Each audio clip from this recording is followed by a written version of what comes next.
ये छवि तो रहेगी ना। अब लैक क्लस्टर हो गया, जो एक वक्त पर होता था कि नीतीश बाबू मुख्यमंत्री ये वो, अब उनको लगता है कि अब चलो एक बार बीजेपी के साथ शपथ लेंगे, अब अगली बार आरजेडी के साथ लेंगे, और इधर उधर का पलट वाला मामला चल रहा है। ये छवि बन गई है। अंजना जी, ये पलट वाला मामला नहीं है। जैसे ही नीतीश कुमार को लगा कि अभी हम असहज महसूस कर रहे हैं और देश को उनकी जरूरत है आज के डेट में, और देश के लिए वो ये काम कर रहे हैं, नीतीश कुमार को अब अपने लिए पाना नहीं है कुछ। वो देश में जो अराजकता फैल गई है, जिस तरह से सांप्रदायिक तनाव फैलाया जा रहा है, जिस तरह से भाई को लड़ाया जा रहा है, और लोटस का ऑपरेशन तो बहुत चल रहा था, बहुत लोग बड़ा हंस रहे थे, लोग ऑपरेशन लोटस चल रहा है। अरे एक इंजीनियर ऑपरेशन कर दिया, डॉक्टर ऑपरेशन करता तो टाका उका सही लगा, थोड़ा इधर उधर लगा, थोड़ा ज्यादा दर्द कर रहा है अंजना जी बीजेपी वालों को। नहीं तो ये लोग जहाँ जहाँ ऑपरेशन करते दर्द हो रहा है क्या सर? बीजेपी ऑपरेशन करते हैं तो लगता था कि अच्छा है। दर्द हो रहा है ज्यादा, कह रहे हैं वो। नीतीश कुमार जी की आदत सी बन गई है। 2013 में जब हमसे अलग हुए थे, हमने कोई गठबंधन को नहीं तोड़ा था, नीतीश जी स्वयं फैसला लिए थे अलग होने का। उसी तरह से 2017 में उन्होंने स्वयं जो है से आरजेडी से अलग होने का फैसला लिया। उस समय जो विषय थे, मुद्दे थे, वो क्या था? तेजस्वी यादव पर ईडी की, सीबीआई की, इनकम टैक्स की जांच हो रही थी, संपत्तियों का जो है खुलासा हुआ था, उन संपत्तियों का ब्यौरा उन्होंने मांगा कि इसका जवाब देना पड़ेगा। और जब तेजस्वी यादव जवाब नहीं दे सके, उन्होंने छोड़ दिया। और छोड़ने के बाद उन्होंने क्या कहा था नीतीश कुमार जी ने? मैं तो समझा कि बदल गए हैं लालू और लालू परिवार, उनके इतने दिनों तक सत्ता में बाहर रहने से। लेकिन उनका स्वभाव में कोई परिवर्तन नहीं हुआ है, उनके आचार व्यवहार सब वही हैं, इसलिए मैं छोड़ रहा हूं मजबूर होकर करके। फिर हम लोगों ने गले लगाया। काहे लगाया?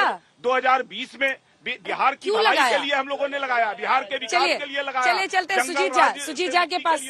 ठीक है सुजीत। पूरे बिहार के और गठबंधन चाहे कोई भी हो, हर गठबंधन के सर्वमान्य नेता हैं, उनके ही। शालिनी मिश्रा है जेडीयू की विधायक। मैंने इनसे पूछा है कि भाई बार बार इनकी पार्टी कभी जेडीयू बीजेपी के साथ, कभी आरजेडी के साथ जाती है, तो विधायक होने के नाते इन्हें क्या कोई परेशानी होती है? क्या बिल्कुल परेशानी नहीं होती है, एज लॉन्ग एज हमारे सर्वमान्य नेता माननीय नीतीश कुमार जी बीजेपी के साथ काम करना ज्यादा आसान है कि आरजेडी के साथ? महागठबंधन बहुत ही जरूरी था। बीजेपी ने जिस तरह से चुनाव के पहले से ही हमारे खिलाफ षड्यंत्र करना शुरू किया, और उसके बाद एक के बाद एक मॉडल लाना शुरू किए। महाराष्ट्र मॉडल बहुत जल्दी हमारे बिहार में बताइए कि आप दोनों साथ सब बहुत कंफर्टेबल महसूस कर रहे हैं और बहुत ही गौरवान्वित। लेकिन दोनों के साथ काम करने का मौका मिलता है आपको, कभी आरजेडी के साथ, कभी बीजेपी के साथ, किसके साथ ज्यादा कंफर्टेबल? मुझे तो बहुत सुकून मिल रहा है अभी आरजेडी के साथ, महागठबंधन के साथ। जनता को भी तो बताना पड़ेगा कि जनता को बार बार कभी कहती होंगी कि नहीं नरेंद्र मोदी बहुत अच्छे हैं, कभी लालू यादव। जनता को क्या चाहिए? विकास चाहिए। दोनों ही नेता हमारे समाजवादी नेता है। पूरा ये जो दल है 7 पार्टियों का महागठबंधन, सारे समाजवादी विचारधारा के हैं। माननीय प्रधानमंत्री जी ने भी कहा कि एक समाजवादी नेता जो है पूरे देश में नीतीश कुमार जी हैं, उनके नेतृत्व में और सारे समाजवादी नेता मिलकर सरकार बना रहे हैं, तो बहुत ही खुशी की बात है। और जनता के लिए फायदा ही फायदा है इससे। जनता आपके मतलब आपकी बात को सुनेगी, मतलब अब तक 100% उसको कोई दिक्कत नहीं है कि इधर भी रही है? बिल्कुल नहीं होगी। ये गठबंधन गरीबों का, वंचितों का गठबंधन है। जनता बहुत खुश है। चलिए, जनता खुश है तो नेता भी खुश रहेंगे। तो अभी थोड़ी देर में यहाँ पर कार्यक्रम शुरू होने वाला है। देखिए तमाम जो गणमान्य व्यक्ति हैं, वो विधायक हैं, ये पहुँच चुके हैं यहाँ पर। और आप देख सकते हैं कि थोड़ी देर के बाद यहाँ पर कार्यक्रम शुरू हुआ। हालांकि राजभवन की तरफ से जो अधिकारी हैं वो मना कर रहे हैं, वो कह रहे हैं कि एक जगह खड़े हुए क्योंकि महामहिम के आने का समय हो रहा है। तो कुल मिलाकर जो स्थिति है वो यहाँ से ये है। थोड़ी देर में ये कार्यक्रम शुरू होगा और हम किसी और से भी बात करने की कोशिश करते हैं। जो अंजना। बिल्कुल। और सुजीत, ये भी दिलचस्प होगा, सब अपना अपना मार्क्स लगाने में भी बने रहेंगे, क्योंकि अब तो लिस्ट बनेगी ना मंत्रियों की, किसको क्या मिलेगा नहीं मिलेगा। जो खबर अभी तक आई है वो यही कि जेडीयू वाले बरकरार रहेंगे। कांग्रेस पार्टी का भी जल्दी से एक बार पक्ष जान लेते हैं।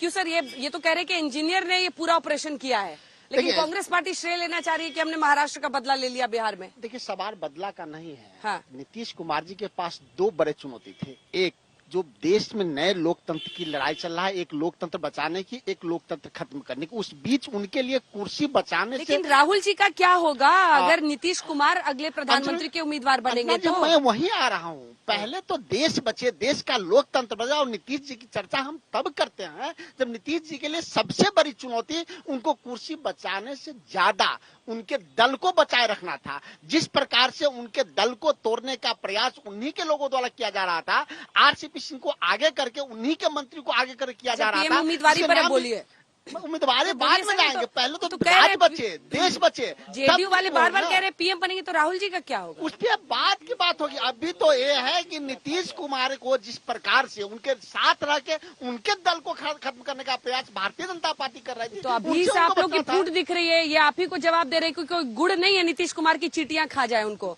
तोड़ नहीं सकता है कोई पार्टी। भारतीय जनता पार्टी दल बचा रहे, भारतीय जनता पार्टी ने प्रमाणित किया है अरुणाचल में अपने ही सहयोगी नीतीश कुमार के 7 एमएलए को निकल गया, और बिहार में भी उनके 4500 एमएलए को निगलने का प्रयास कर रहे थे। ये नीतीश कुमार को पता चला। पीएम कैंडिडेचर पे नहीं बोलिएगा। पीएम कैंडिडेट अभी तो बिहार में सरकार अभी वोट होने वाला है। अभी तो देखिए दोनों चाचा भतीजाओं का आप सब आशीर्वाद दीजिए, उनको दीजिए, लोकतंत्र को बचाएं। कन्हैया जी को माइक दीजिए। क्या होगा पीएम कैंडिडेचर वाला मामला? राहुल गांधी इधर, नीतीश कुमार, कितने? नहीं, ये बातचीत हो गई है। मुझे जो जानकारी है, जैसे किसी मैंने परसों आपको बता दिया था, सब वही हो रहा है। क्या हुआ है? मुझे जो जानकारी है, कल सोनिया जी से पहली बार बात हुई है नीतीश जा रहे हैं 11-12 तारीख को मिलने सोनिया से। अच्छा, हाँ, सोनिया से बातचीत। पिछली बार जो 13 में जो गए थे, आपको याद होगा, तो सोनिया गांधी नहीं ना कहीं तैयार हुई। जो अभियान समिति इन लोग का बनता है ना, तो ठीक है, 12 तारीख को आप कह रहे हैं कि मुलाकात होगी, उसके बाद ये तय हो जाएगा कि नीतीश कुमार को आगे करना है। बिल्कुल। लेकिन ये तो अपने आप में फिर एक अंडरस्टैंडिंग रहेगी कि कांग्रेस पार्टी उस पद को अब नहीं समझ पा रही है। कांग्रेस के सामने यही है कि अपने नेताओं को बचाना है, और हम लोगों से नरेंद्र मोदी नहीं हारेंगे। अच्छा, ये मान रहे हैं वो? हाँ, मान गए हैं। देखिए, उनका चेहरा उतर गया, आपने ऐसी बात कर दी।